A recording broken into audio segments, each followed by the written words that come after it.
तर मंडळी, आजच्या व्हिडिओ मध्ये ना मी ना अशा ठिकाणी फिरलेलो आहे ना. माझी इच्छा आहे की तुम्ही आहे ना तो व्हिडिओ पूर्ण बघा. तुम्हाला आहे ना लय माहिती भेटेल काहीतरी वेगळी. चला मग. विशालच्या मामाच्या इकडे चाललो होतो आपण इथून नाही का. आणि इथं आहे ना एवढा भारी मोसम आहे ना डायरेक्ट. इकडं होय विशाल, इकडं होय.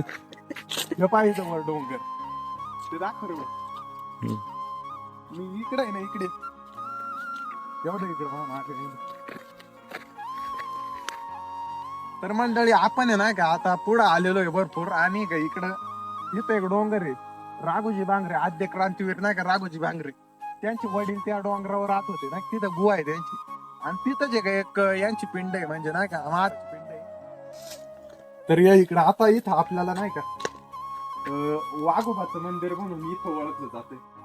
आणि इथं वातावरण सुद्धा ना असं भारी ना, एकच नंबर वातावरण आहे. बाई फिरव रे मोबाईल. हा इकडे घेत. तर ह्या मंदिराची खासियत काय माहिती का, इथे ना वाघ बारस जाऊ राहते का तिथे ना याची पूजा केली जाते. आणि इथले मला माणसं म्हणले इथं नाही का खीर वगैरे, खिराचं वगैरे निवड करते. तिथे खीर तर तुम्हाला माहितीच असं जागा. आणि इथं जर यायचं असलं तुम्हाला एक दऱ्यात यायला लागून पहिलं, मग तिथून तुम्हाला इकडची नक्की माहिती मिळेल.